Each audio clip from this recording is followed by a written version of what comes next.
everybody. I'm Cassidy, one of your Indianapolis Colts cheerleaders, and you're watching the Believe in Colts podcast.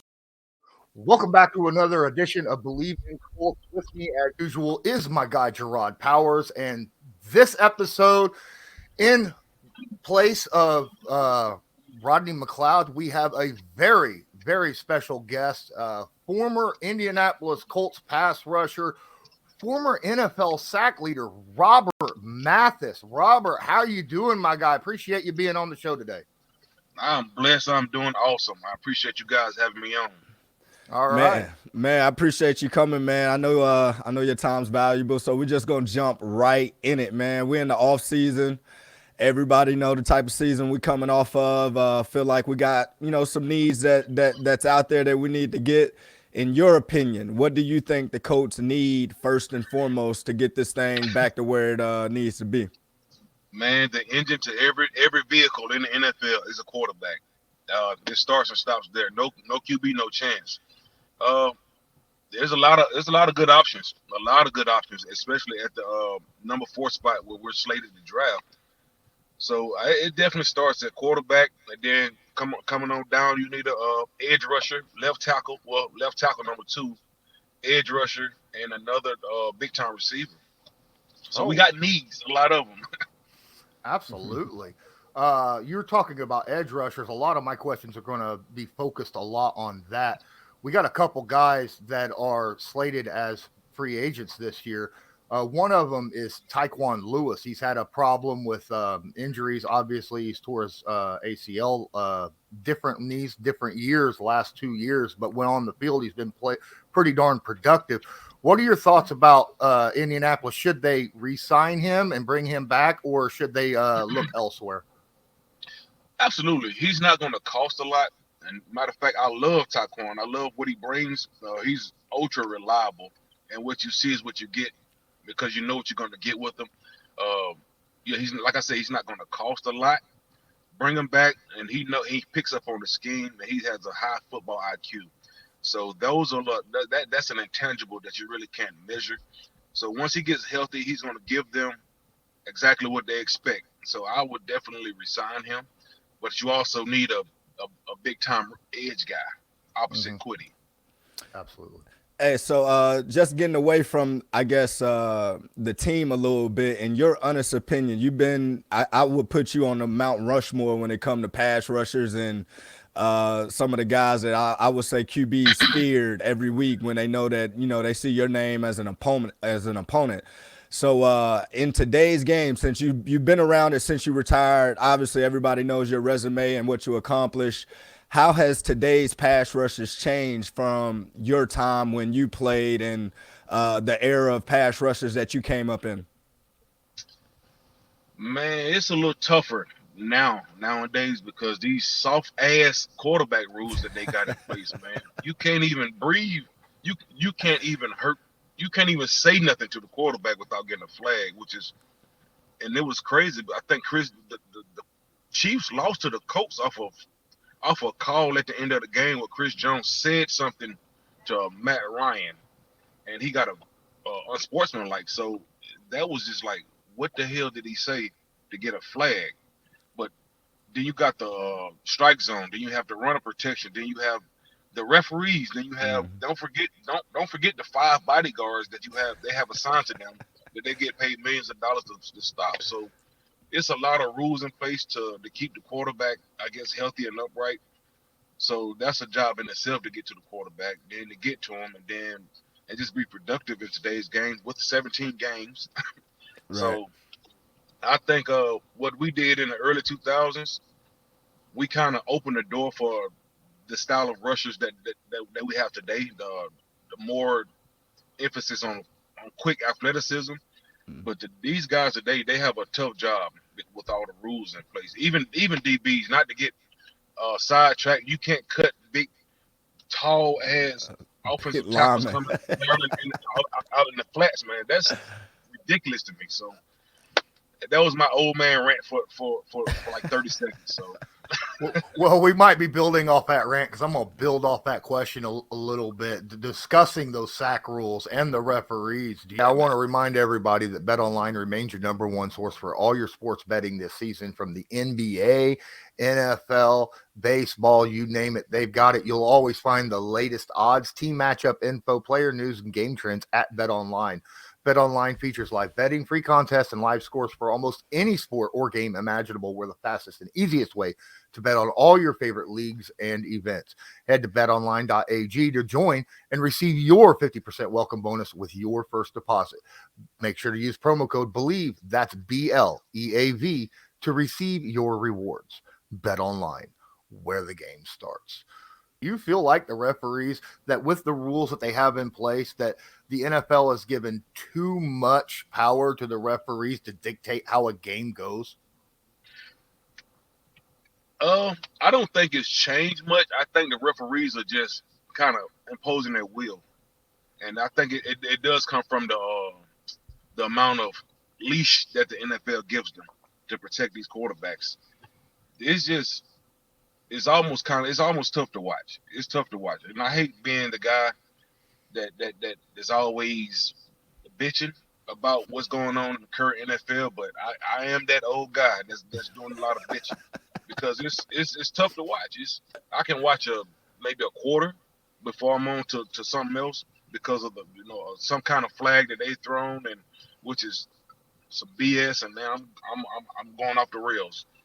Twitter, I'm on Twitter typing. I'm just going off the rails, man. But these guys, they got their job cut out for them in today's game, and I salute them, man. Hey, man, so your skill set, your style of rushing, like you said, I think you was kind of before your time. I think your style of rushing and your skill set, your size in today's game, that's what everybody's looking for, like you said. I mean, you cut on the combine, you see these outside pass rushers now running the 4.5s, running the 4.4s, and I remember you and Freeney used to argue about who was faster, and and stuff of that nature. So I do think you guys was before your time, and you played in a 4-3 system to where you was pretty much undersized in a system your entire career.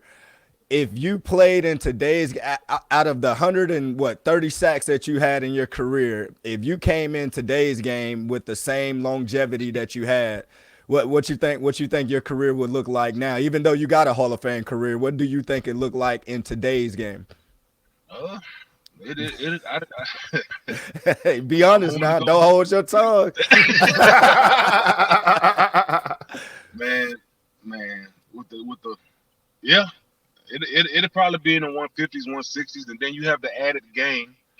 And then remind you, a lot of people don't take into effect that we was humming in the 2000s, and near the end of the season, we kind of shut it down. We didn't play a lot of those games, or people don't really take that into consideration. So I know Dwight and myself would definitely eat in this generation. Definitely eat. Just like the moves that they do, we was doing this stuff in the early 2000s. We was doing this in early 2000s, but now all of a sudden it's new. I guess with this ghost technique, man, we was doing that in 2003, 2004. Like the hand-to-hand combat, a lot of this stuff. I mean, you don't reinvent the wheel, but you just claim that you invented it. So there's nothing new under the sun. So I definitely think we would eat and eat good. Eat greedy in this generation. So, but like I said, salute to these guys. Get your money, and then they get the money too. So that's another thing. Yep. Getting back to the Indianapolis Colts and their pass rush on this past offseason, Yannick Ngakoue had 9.5 sacks on the season last year under Gus Bradley. They brought back Gus Bradley. Remember, Yannick missed the last few games due to being on IR. And I'm just curious, with him being a free agent, you talked about you need another edge rusher opposite pay. Do you bring back Yannick, or are you looking elsewhere in maybe free agency or the draft? I'm looking at how does he fit with the unit. So I don't, like I said, I haven't been in that building in like 2 or 3 years, so I don't know the dynamics of what's going on. But you got Buckner, you got Quiddy. And you got Yannick, 9 sacks is 9 sacks. So you cannot sneeze at that. So, but you also have he's also a guy that's been kind of 4 teams in 4 years, like 5 teams in 4 years. So there's something going on with that. Even though he has the production, there's something going on with that because you do not let pass rushers out the building. So that's one question that I have. If that can be answered, then that will give you the answer that you need. But the fact that he's a free agent, that he's not being hurried to be signed, that tells me a lot. So I definitely would like a stud guy opposite Quiddy, and that's just to develop him as well because that youngster got a lot of tools, and he needs to come see me. Hopefully he can get this message. You need to come see me, Quiddy, and sky's the limit for him, DeForest, and my favorite D lineman, Grover Stewart. He had a good year. He had a good year. Mm-hmm. Hey, man, you spent 14 years with the Colts, and I know what the Colts mean to you, ring of honor, a lot of your experiences, a lot of helping you come through a lot of the stuff that you went through coming from Zone 6 back in east side of Atlanta and Huntsville at A&M. What does the Colts truly mean to you, and what have they done for you for these 14 years of your NFL career, and with you being able to stay with one team your whole career, because that's unheard of as well? Well, this is what it means to me. I had a house built in Atlanta to retire, to live happily ever after. I put it on the market to sell because I wanted to stay in Indianapolis. That's what the Colts and the city and the state means to me. So I gave up my Georgia boy aspirations the rest of my life to be a Hoosier, whatever the hell a Hoosier is. So just being like for what the team and everybody here has done for me, just embrace me. And to be able to start and finish my career in one spot, and they gave me the option to do that, and so that means a lot. And also, I just want to pass on whatever the things that I learned from the organization on off the field.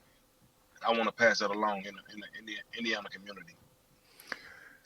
You talked about the pass rush for the Indianapolis Colts being a top 3 need this offseason in the draft. Now, obviously, I don't think the Colts are going to spend their first-round pick on a pass rusher, but say in the later rounds, 2nd through 7 is an option. Are there any diamonds out there that you feel like the Indianapolis Colts should get a look at and possibly, they may surprise some people coming out of college this draft? There was I had an agent reach out to me about training this guy, and I took a look at him. I said, man, he got it, but I don't think he's getting some first round looks. But Andre Carter out of Army, I think Army, he's a guy, he got it, but right now he can't put on a lot of weight or whatever because of military stipulations. But I think he can be a really good sleeper. Even though when I say a first, second rounder, that's not a sleeper, but a guy that has the caliber to be picked in the top 5. But because of situations, he wasn't. And you mentioned you got agents reaching out to you to train. Talk about the Gridiron Gang and the importance it means to pass down the knowledge and the skills that to help some of these guys that might be coming up in the NFL that's already, drafted, or guys that got aspirations of getting to the NFL, because I know you work with high school guys as well, a bunch of college guys. Just talk about the importance of giving back, and especially coming from a future Hall of Famer like yourself, that it means to the community and what you do with Gridiron Gang.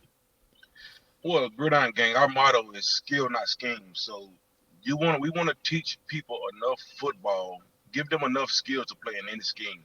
And that's on and off the field, giving them the game, because I noticed when I retired, the only thing that I missed about football was the locker room.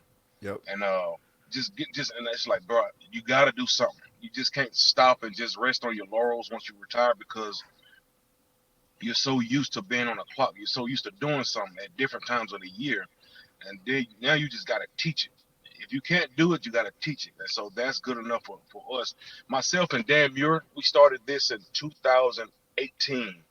And this really teaching them. We have 3 pillars that we want to get across to them: social media etiquette, dining etiquette, and financial literacy. These are three things that are pretty important especially in today's athlete. I remember coming in the NFL, my dining, just simple as dining etiquette, knowing a damn salad fork from a steak fork, and how people look at that. Like teams, you can go on a business dinner, people look at your etiquette, how you carry yourself, and those are little things, especially social media. Do not tweet something at age 15 that you're going to regret and pay for at age 25. Yep.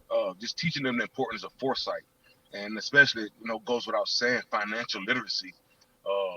You give a lot of these athletes, they come from humble beginnings.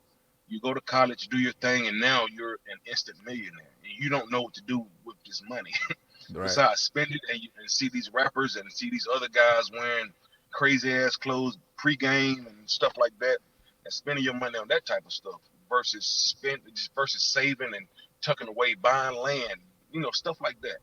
And then, fast forward, we just pour into our people, like our student athletes, and just teaching them things that we wished we had known at that particular time in their life, and they pick up on it. And so we have, like I said, high school guys, college guys, and NFL guys. They all training side by side, because we also have the little teeny boppers, which is like third and stuff like that, but they don't know who I am. So the third graders watch the high schoolers watch the college right. Watch the NFL guys, and the NFL guys remember us when we played. So it's a trickle down effect, which it works really good for us, really, really good for us. So definitely proud of what we're doing, and we have like upwards of 300 clients now, and it's looking to get into the thousands, and that's a big announcement in Indiana that is not ready to be released yet. So gotcha. we come for the number one spot. That's what's up. Yeah. My next question is just kind of an easygoing question that I usually ask just about any Colts player, former or current, that come on the show. But I'm going to make it a two-parter. The first part is, what is your favorite go-to comfort food? Ooh. Go to, that means I can get it anywhere. Chicken wings. Wings. Being from Atlanta. Yeah. Oh man, that's the wing capital of the world. Yeah, I said it. Wings and fries with ranch and some half lemon pepper, half honey barbecue. So. All right, and the second part of that question is, now that you're permanently here in Indy, I'm just curious, for guys that are coming in, visiting, new guys coming from out of state. I'm sure you know where all the good restaurants are. What is your favorite restaurant in the town that you would suggest to other people? Oh, my favorite. Well, you got to start and stop with, because Indianapolis is known for steakhouses, and my favorite is Tony's. It's downtown. But I remember my days when, Rock, he remembered those Thursday night dinners. We used to kind of bounce around. We go to different spots, man. So you got Ruth Chris, you got St. Elmo's, you got Tony's, you got Sullivan's, you got all these different restaurants. Each one brings a different flavor, but just a vibe, and just, like I said, going back to that locker room dynamic, and just enjoying each other's company, man. Talking about things outside of football, life, saying, how you doing, man? What you think about this? What you think about that? And if anybody need to get checked, that's the time to check them. Hey, that's what I was gonna say before we get off, man. Like, Rob really meant a lot in my career and get me started. I was blessed to get drafted in 2009 with a bunch of just great veterans like himself, Reggie Wayne, Free, Twan, Gary Brackett, Peyton, that whole crew, Dallas Clark. And just to watch how them guys went to work every day, like, it helped me have my longevity that I had in my NFL career, because what I learned from these guys within the first year of being with them, it carried on with me for a long time. Because when Rob mentioned them Thursday night, it was leadership dinner. I remember the first year, my rookie year, I used to hate on them all the time. Like, man, y'all always going restaurants, man. I consider myself a leader, but they used to make me have to earn my stripes. And by the time I got to my second, third year, I forget what year it was, they started inviting me to the dinners. It did really make me feel like, one of them guys. So man, I really contribute my success to Rob and that whole group. Before you get off, Rob, though, because I know you like to talk. You like to talk your talk. Best two, the top two hardest offensive tackles that you had to face in your entire career. Like somebody that I would say, you might get them one game, the next game they might get you type thing. Like you give them their respect and you knew what you was up against every time you played them. Man, that's a very easy question. Right tackle, Willie Anderson. Started with the Bengals, and then he played with the Ravens. Wore down. Yeah, and then left tackle, Walter Jones, Seattle Seahawks. He's actually from Huntsville. That's what I'm saying. He's from the crib too. Yeah, man. Yeah, so these are the two guys, right side, left side. You got to bring your lunch pail. It's just they're not going to let you do what you want to do, so you got to go in the bag of tricks a little bit. So those are the two guys that kind of gave Dwight and myself issues. So we had to really kind of dig in the crates a little bit just to have a successful day against those guys. So Jerraud talks about how you and a bunch of other guys on the team, when he was drafted and brought in, kind of mentored him into being a professional NFL player. I'm curious, when you came into the league, was there a guy like that kind of took you in and you learned from a little bit to make you the man that you are? Yeah, defensive end Chad Bratsky. He was very key to. He gave me a lot of advice and instrumental in the off the field. Even like stuff like don't buy a cheap mattress. It sounds simple yet it's profound. It's like that's your rest. How important is rest? Mm-hmm. And he told me those things. But you have other guys. Well, it's not Dwight and Raheem because we came in we're a year apart, so we kind of grew up together. But other guys was kind of like, hold on, who's these little young Thundercats coming in here? So we didn't get a whole lot of good advice, sound advice from them. But I would say Chad Bratsky was one that really gave us really, really good advice. Tarek Glenn, Jeff Saturday as well. So, and of course, I used to watch Marvin Harrison, how professional he was, because I think he should trademark this. It's like, look, they pay me for Monday through Saturday. Sundays are for free. And that taught you, like, look, the importance of practice and preparation and just being a professional. And now we got a little term that we say at Gridiron Gang, being a technician about your technique. And that came from me watching Marvin Harrison, then watching how Reggie Wayne do it. Then you got Peyton and Jeff and all these professional guys. And Dwight, me and him just having that silent competition, but at the same time we each other's biggest cheerleader. It was a lot of room for success, and there was no room for bullshitting when it comes to that locker room. So I really appreciated my time there. I learned a lot, and I just look forward to paying it forward. Man, Awesome. them dudes, Lawrence, him and Rob, my rookie year. This will be my last little quick story. We'll let you go. So I had two little moments with Rob and Free during the course of a game. So I come in, drafted third round. Larry Coyer was our defensive coordinator. Rest in peace, Larry. He just passed, I want to say about a month ago or so. And Larry's giving me a hard time as a rookie. I'm talking about I couldn't even walk straight without him critiquing me, just being on me. And but I didn't know how it worked, to where it's just like, man, if a coach is on you, like that means he really likes you, or whatever the case may be.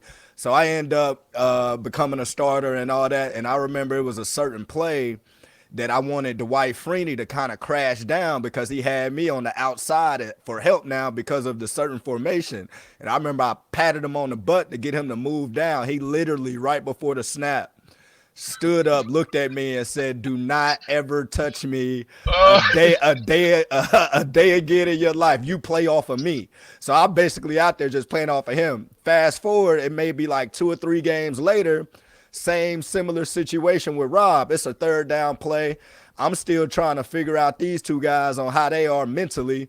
Third down, I know that's their money down, so it's third down play. I'm trying to get him to crash down. Boy looked at me and gave me one of them looks. Rob got this intimidating look and stare about him until you crack that mode, and then he the goofiest one in the room. He gave me a look to it was almost like, boy, if you mess up one of my sacks out here, I will kill you personally. So like it was fun playing with guys like that, man, because you know what you was gonna get. It made my job a lot easier as a DB, so I only had to cover for about 2.5 seconds. Oh, I forgot about that, man. Yeah, man. But I appreciate you, man. Really appreciate you coming on and being with us on the show, man. I'm gonna definitely hit you up for another episode down the road. Right on. Appreciate y'all having me, man. Absolutely. Well, this will be it for Believe in Colts edition with myself, Jerraud Powers, and special guest Robert Mathis, brought to you by Bet Online. And until next time, as usual, go Colts. Do you believe?